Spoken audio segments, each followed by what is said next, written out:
Buenas, ¿qué tal? ¿Cómo están? El día de hoy vamos a hablar acerca de la antigüedad y la independencia de la familia 35 como un grupo textual. Eh, este tema es de mucha importancia porque las lecturas propias de la familia definen el texto. Y ya con el texto definido uno puede venir y puede comparar em, el texto de la familia, en este caso la familia 35, con otros grupos textuales, con otros manuscritos, y puede comparar a ver qué tan antiguo es el texto o qué tan independiente es el texto. Ahora, eh, como estamos hablando de las notas al pie de página de la palabra preservada en su segunda edición, me di cuenta que si no explico bien de qué se trata la familia 35, su antigüedad y su independencia, pues no le van a hallar sentido a las notas al pie de página. Entonces, vamos a invertir unos 4 o 5 videos explicando qué es eso de la antigüedad, qué es eso de la independencia y por qué es importante diferenciar un manuscrito del texto que contiene. Es decir, yo puedo tener un manuscrito del siglo XV, pero ese manuscrito puede tener un texto antiguo, un texto del siglo tercero, del siglo segundo, del siglo octavo. Entonces, la fecha de hechura del manuscrito o de la edición del manuscrito, de composición del manuscrito, eh, no da una idea completa de la fecha del texto que está copiando. Por definición, si yo copio un texto a mano de un texto, o sea, tengo un ejemplar que estoy copiando, entonces tengo la copia que estoy haciendo y el ejemplar que estoy viendo. Tengo por un lado la copia y el ejemplar. Entonces yo miro el ejemplar y lo copio acá. Miro el ejemplar y lo copio acá. Claro que este ejemplar, como el cuero, la tinta y el tiempo para copiar la obra, es extensamente caro, porque se hacía en cuero de animal. Había que matar un animal para sacar un folio con 4 páginas, ¿sí? 2 hojas y 4 páginas. Y hay manuscritos de 300 páginas o 400 páginas. Entonces son muchos animales, ¿sí? Entonces solo se copiaba un texto cuando realmente valía la pena hacerlo, cuando valía la pena hacerlo, cuando valía el costo, cuando el texto era un texto importante como el Nuevo Testamento. Entonces tenemos el asunto de que la copia que yo hago, la hago de un ejemplar viejo a punto ya de ser desechado por tanto uso. Pero ese vino de otro ejemplar y ese vino de otro ejemplar. Entonces, el texto que contiene una copia de manuscrito, por definición, siempre es más antiguo que la fecha de ese manuscrito. Entonces, hay manuscritos, por ejemplo, de la familia 3035 que dice que fue copiado por fulanito en el año 1305. Vaya. Pero eh, eso le da fecha al manuscrito, con el cuero, con la tinta y el trabajo, pero no le da fecha al texto. Entonces, vamos a ver en esta serie de videos cómo es eso que decimos que la familia 35 es independiente y es antigua. Y después les voy a enseñar a dónde sale eso en la palabra preservada en las notas al pie de página. Así que acompáñenme para ver algunos conceptos importantes.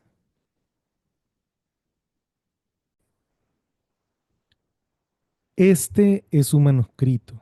Este es un manuscrito y los manuscritos del Nuevo Testamento tienen paratextos.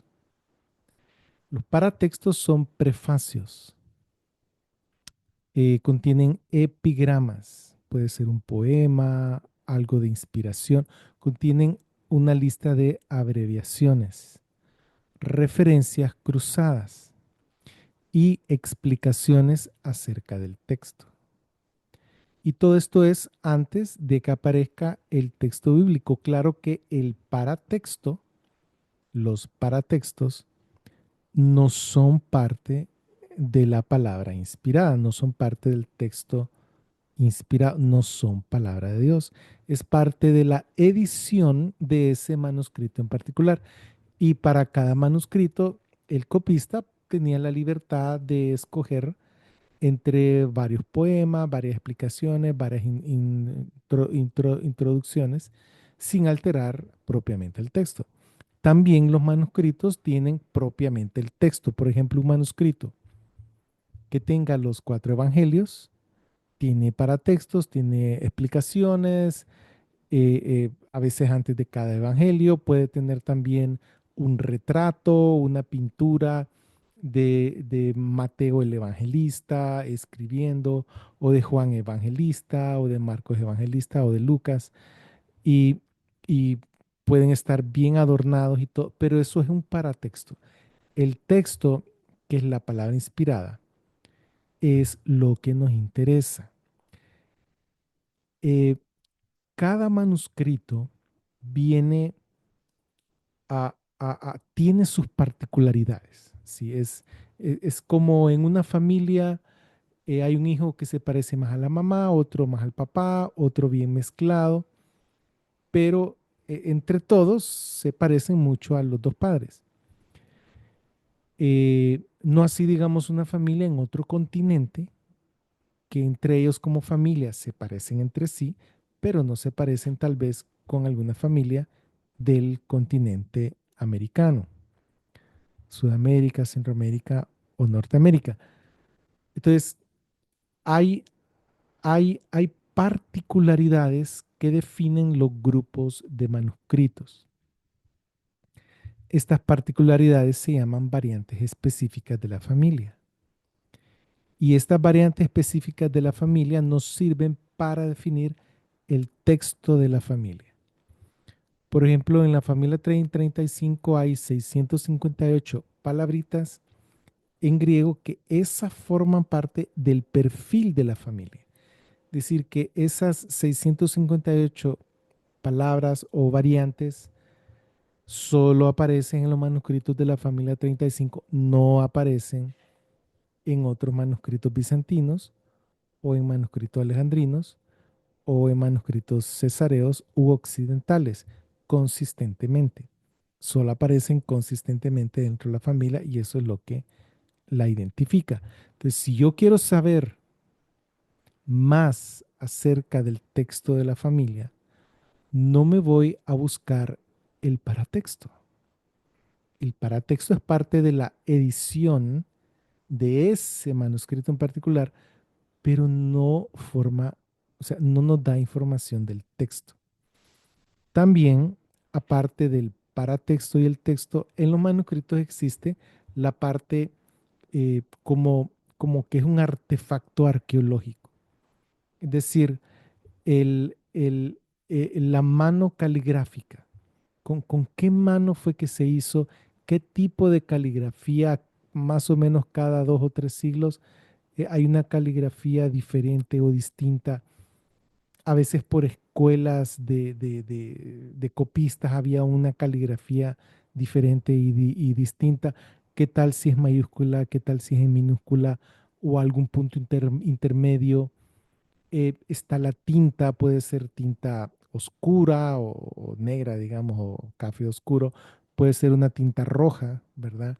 Y, y aquí se toma en cuenta también el material del manuscrito, que puede ser un papiro o puede haber sido escrito en cuero de mediana calidad o en cuero de alta calidad.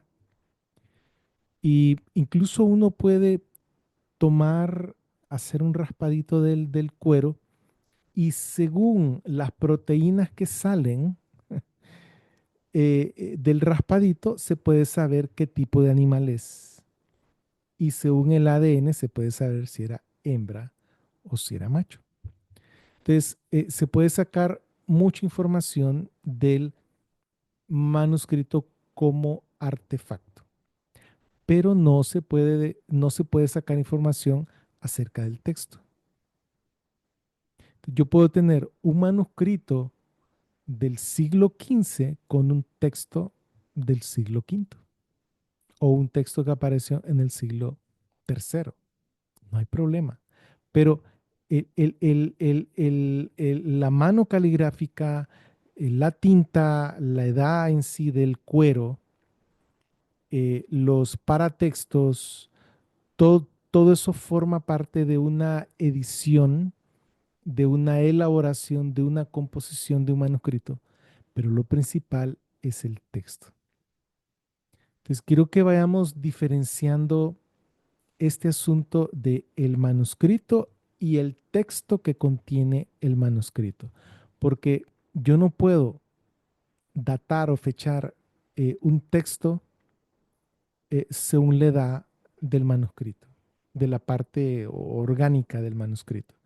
Por ejemplo, hay manuscritos de la familia 35 que tienen fecha de haber sido copiado en el año 1300, 1304 o 1305. Y sale el nombre del copista, del monje, y sale la fecha. Eh, pero yo no puedo decir que ese texto es del siglo XIV, porque le está copiando un ejemplar que fue copiado de otro ejemplar, que fue copiado de otro ejemplar. Entonces, ¿de qué manera puedo determinar la antigüedad y la independencia? Tiene que ser determinada por las características del texto. La antigüedad de un manuscrito en sí como artefacto se puede hacer pruebas de carbono 14, se puede ver la mano caligráfica y decir, bueno, según la paleografía, decir, bueno, es del siglo tanto, ¿verdad? Eh, pero eso no dice nada con respecto a la edad del texto. Entonces, por favor, hagamos esa diferenciación, porque el asunto es que este, es muy frecuente oír la frase, ah, es que esa variante aparece en los más antiguos y mejores manuscritos. O la frase es que esa es la forma como aparece en los manuscritos más antiguos. Y está bien, puede ser que un manuscrito sea antiguo, pero eso no lo califica como mejor. Y hemos hablado de estos temas y hay algunos videos que hablan acerca de esto en el canal, pueden ir a revisarlos. Ahora, si yo tomo el texto, yo puedo saber qué tan antiguo e independiente es. Porque primero veo las lecturas propias de ese texto. Porque a través de la transmisión textual, a través del copiado a mano, si alguien cambiaba una palabrita, aparecía en los descendientes posteriores de ese manuscrito. Entonces, se fue abriendo, como decir un árbol con una rama aquí, otra rama acá. Sin embargo, se mantuvo un tronco en el centro, que es el- la tradición bizantina. En ese tronco, incluso dentro de la tradición bizantina, hay algunas ramas, porque la gente o se iba equivocando o iba modificando el texto. Entonces, si yo tomo las lecturas propias del texto, yo puedo saber, comparando con otros textos, puedo saber si esa lectura existía en el siglo segundo, tercero, cuarto o quinto. Y así puedo saber eh, la antigüedad y la independencia. Un texto es antiguo y recuérdense, no estamos hablando del manuscrito, estamos hablando del texto que contiene el manuscrito.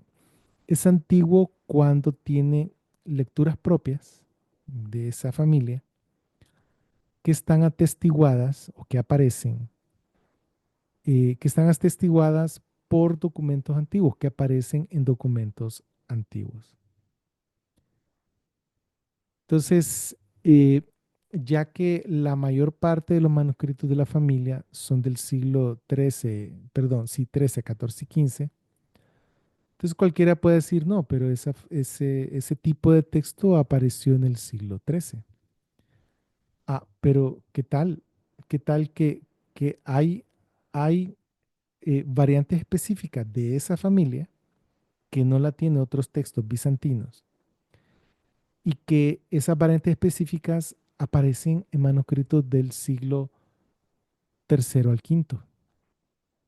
¿Será que la persona que compuso la edición de la familia 35 en el siglo XII o XIII tenía a su disposición todo este montón de papiros a donde aparecen esas lecturas específicas? Porque esas lecturas no aparecen afuera de la familia, son los manuscritos de la familia.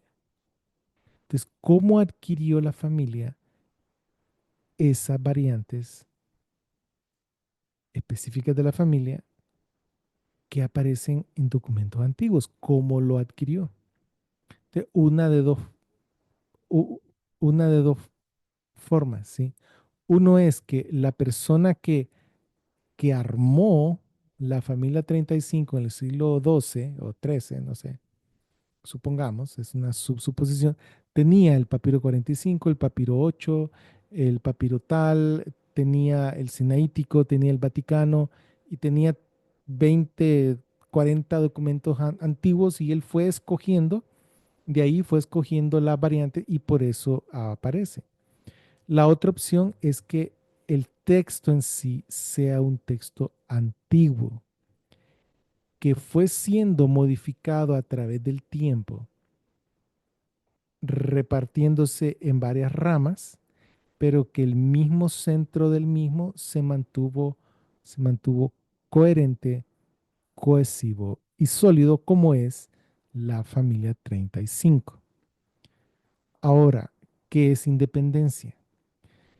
Un texto es independiente cuando tiene lecturas propias que no comparte con textos contemporáneos, lo que asegura su existencia como una entidad por separado. Entonces, supongamos que yo tengo un manuscrito eh, que tiene 10 lecturas propias, pero esas 10 lecturas propias aparecen en un documento de 5 siglos antes. Ahí hay una dependencia. Hay una dependencia. ¿Por qué? ¿De dónde lo sacó? Ah, es que lo sacó de ese documento, de 5 siglos antes. Pero si yo tengo una serie de lecturas que, que no aparecen en documentos antiguos ni en documentos contemporáneos, entonces esto es interesante porque entonces este texto es independiente. Tiene su identidad propia. Su identidad no depende de otros documentos, sino que es un documento que si fue copiado tal y, tal y como estaba escrito, entonces venía de una fuente propia o original propia, no de una fuente alternativa. Y ya vamos a ver cómo tanto la antigüedad como la independencia se combinan para hacer de la familia 35 el texto más antiguo e independiente que tenemos hoy en día. Si ese texto es o no es el texto original, depende de nuestras presuposiciones. Pero lo que sí les puedo asegurar es que el texto como tal, aunque son manuscritos del siglo XIII, XIV y XV, hay varios del siglo XII, incluso del siglo XI, ¿sí? Pero si ese texto eh, se remonta al siglo tercero, como lo defiende el doctor Wilbur Pickering, entonces estamos hablando de un texto tan antiguo como el Sinaítico y el Vaticano, los textos que están ahí.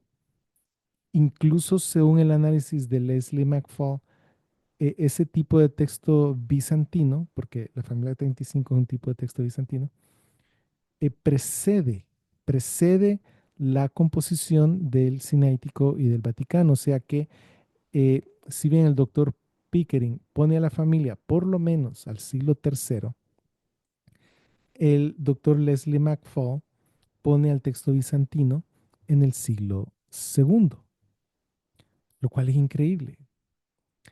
Y, bueno, y el doctor Leslie McFall habla de el año 150 después de Cristo. Por eso estamos hablando del siglo segundo.